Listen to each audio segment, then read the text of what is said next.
Now, if we want to create a circuit which is kind of inverse of encoder, that means there are 2 to the power n inputs and n outputs.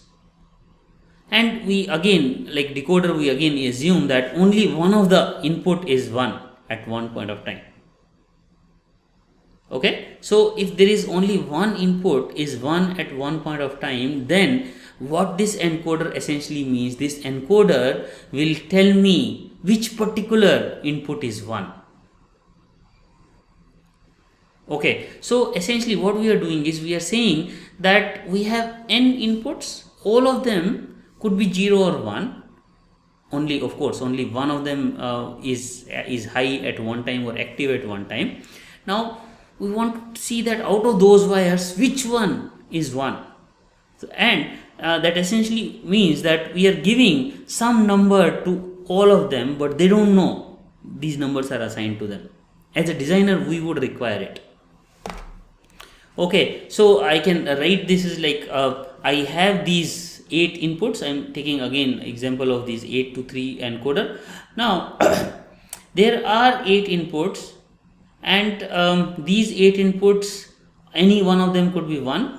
Now we are giving these decimal numbers to these inputs, for example. Yeah, decimal numbers means this input we are calling 0, 1, 2, 3, 4, 5, 6, 7. The question is that which particular input is 1, I want to know. I have assigned some ID to it, I have assigned some number to it, I want to know which particular number input or which particular ID of the input is 1. This is the question I am solving. So then I can create an encoder. It's kind of a reverse functionality of whatever decoder was offering. So in encoder, only one of them is 1, and so I'll have 3 outputs, because the number of output is going to be log n. So if my inputs are n, then log n is the number of outputs. Okay, so now how to find out the output for all of them? So the one of the thing is that we have to create probably k-map where I have 8 inputs, but I have not taught you. You don't know how to create a k-map with 8 inputs. Similarly, we have been told clearly that if you are going to create, you are going to solve k-map with 8 inputs, it's going to take lifetime.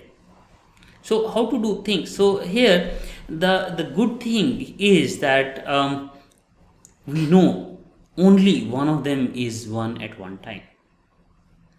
Because only one of them is 1 at one time, so what I can say, so when this y0 would be 1, or when, let's say, when y2 would be 1, y2 would be 1 when x4, x5, x6 or x7, any of them is 1, then I can say that yes, my y2 would be 1. So I can keep this equation like this, because here the assumption is I know that all of them cannot be 1 at same time. Only one of them would be 1.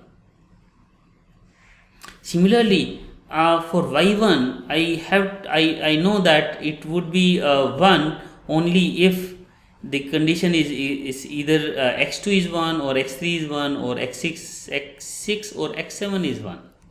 So I can put this condition like this. Similarly, y0 means all the odd values 1, 3, 5, 7. So we can create these equations for this encoder. Now this was kind of where we have assigned decimal numbers to our input IDs. Now instead of decimal numbers, if we assign some other numbers like gray code, BCD code, XS3 code, then also we can design our encoder, and the encoder, like the output, for example here y0, y1, y2 we calculated, we see that what was the corresponding ID, and then we calculated. So basically it was drawn from the truth table, and from the truth table we took an idea that what should be the value of the output. Okay, so if the code is something else rather than binary, rather than decimal system, then it could be, let's say, gray code, XS3 code, BCD codes. Then we can create these equations accordingly. And reverse is also true.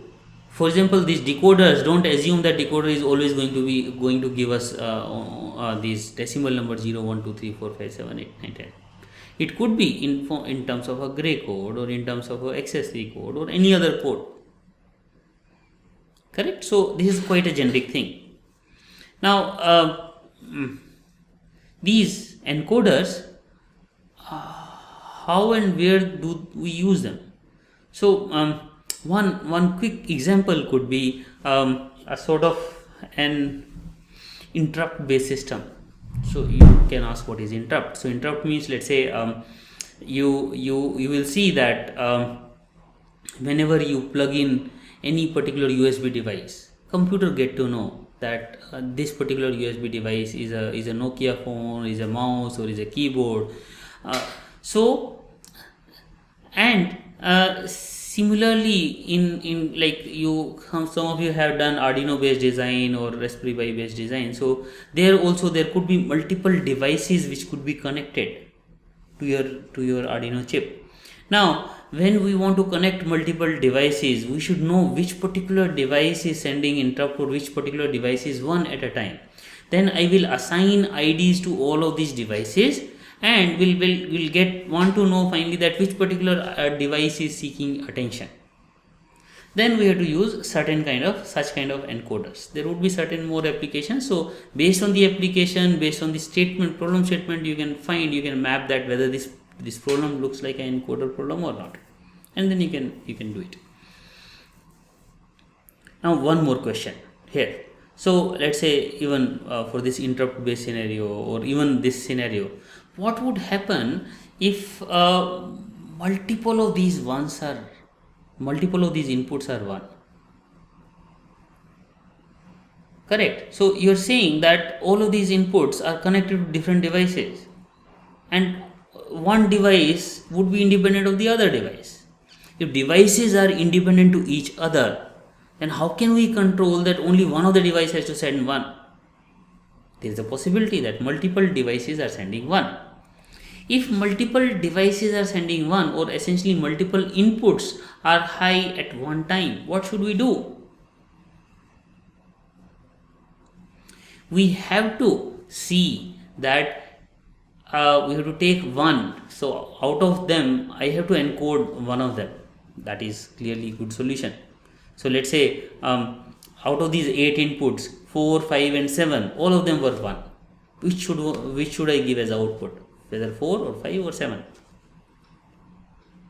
Now this can be done using assigning some sort of a priority. I say that if 4, 5 and 7, all 3 of them are 1 at same time, then whoever will have higher priority, I will make that as an assignment. So let's try to map it to real life. So you have a let's say some sort of Arduino board or some kind of a computer where there are 4 devices which are seeking attention.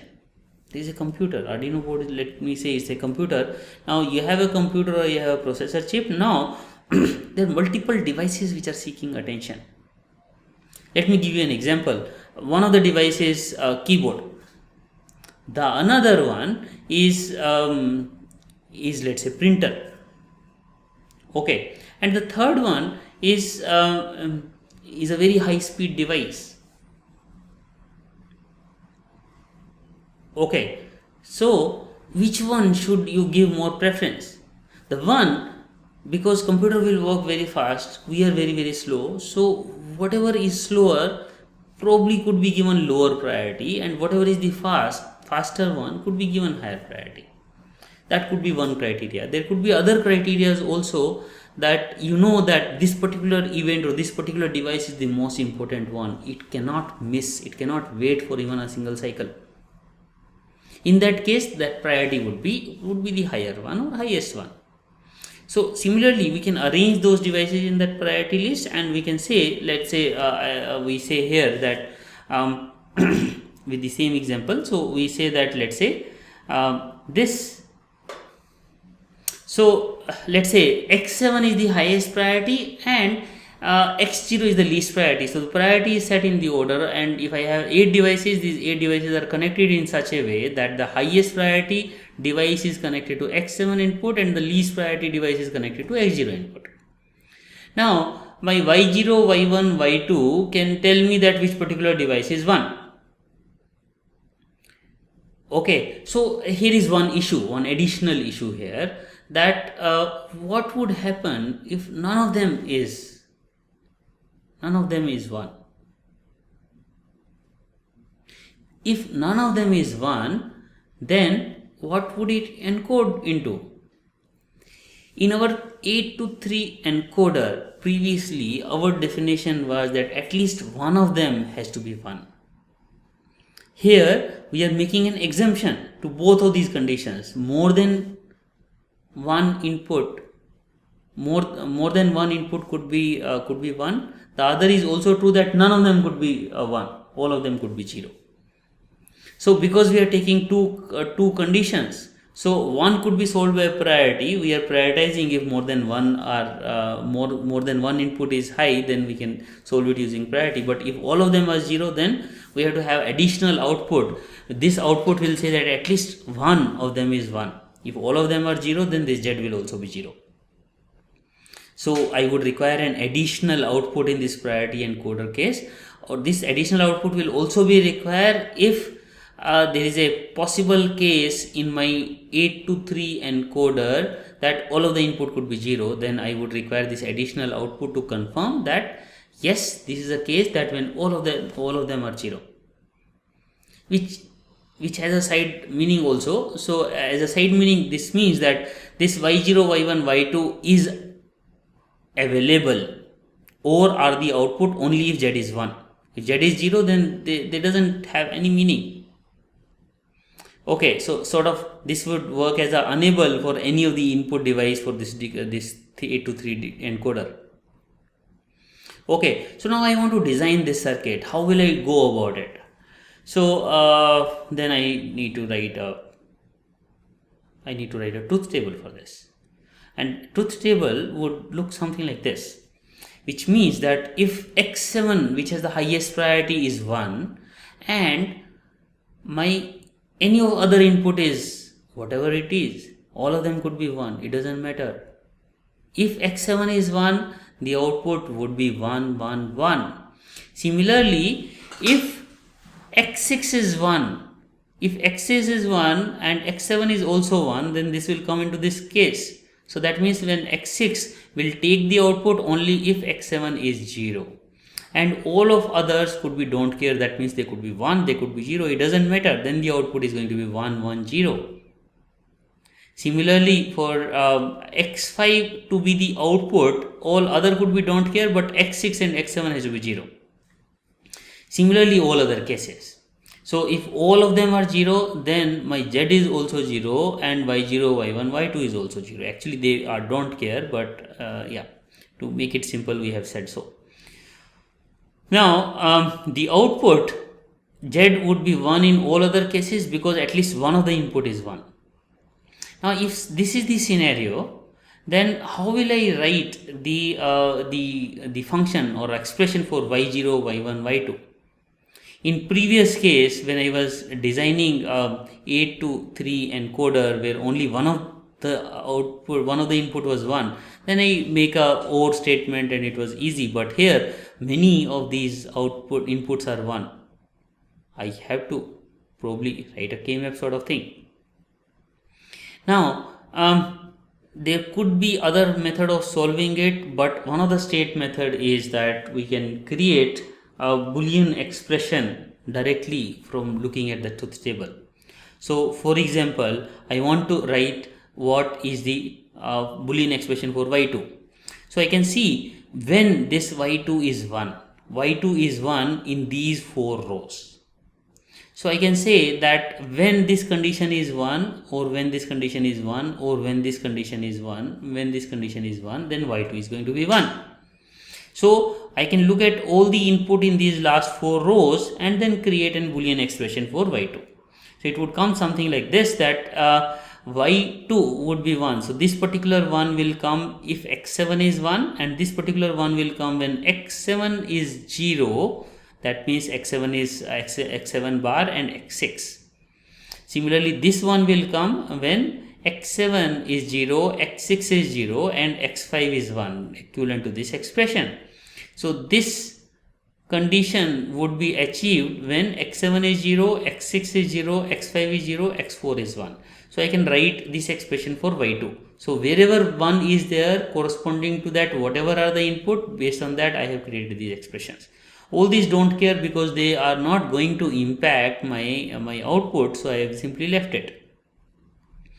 Similarly, I can create a Boolean expression for y1 and y0 also. So y1 would depend on wherever this output y1 is 1. So wherever is 1, corresponding to those inputs I can create my product term. Similarly, corresponding to this one I can create my product term, and yeah.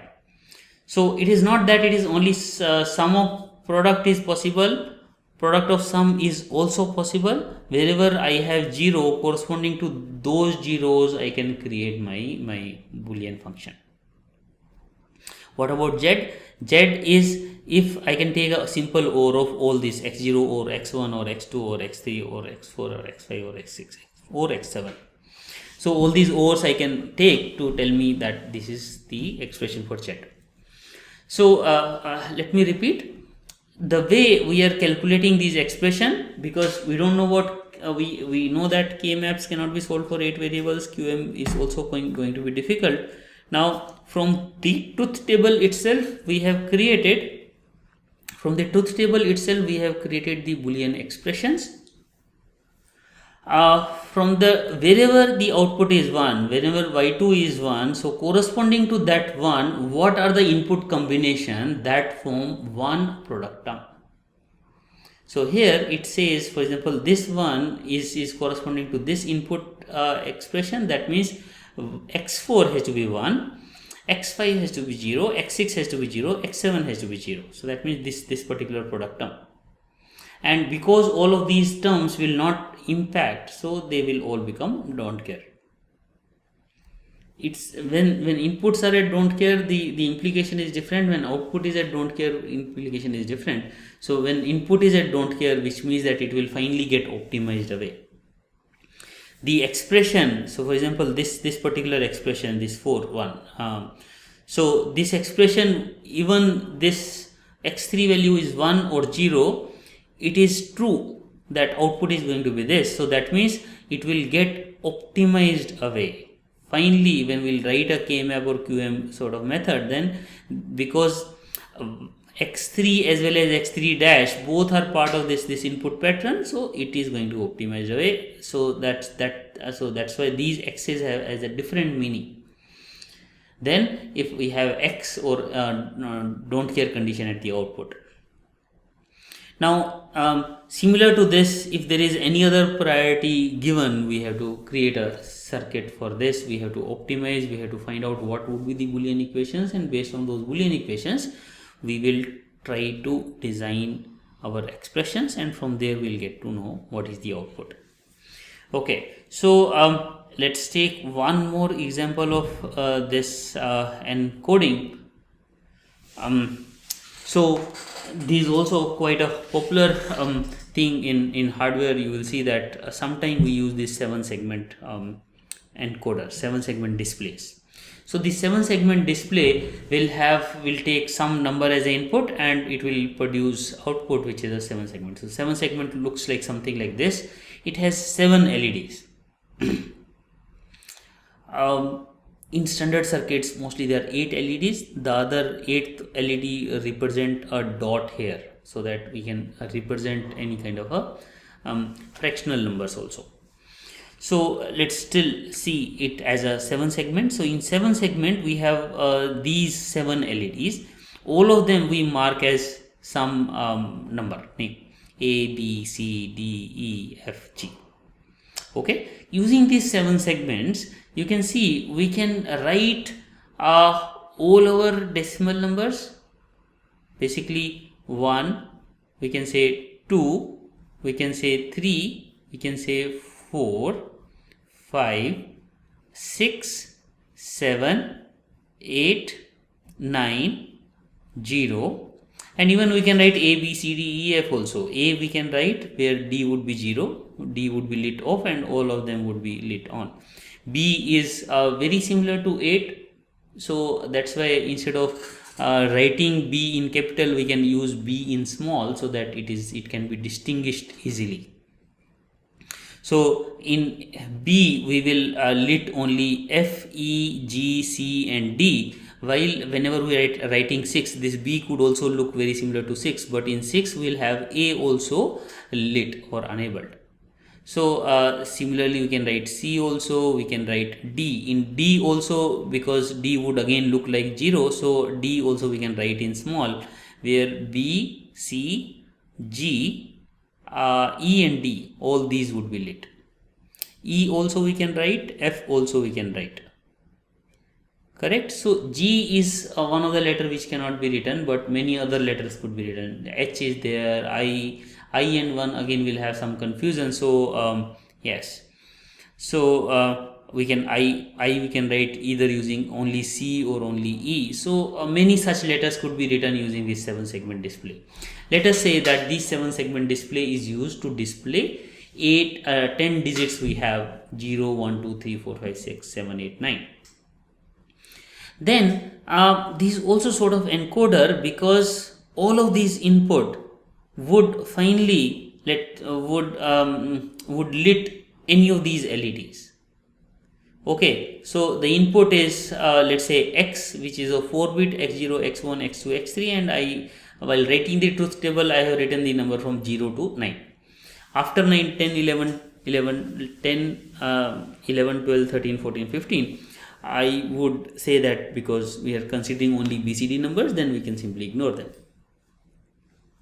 Or we can use them as a don't care conditions to make our output efficient.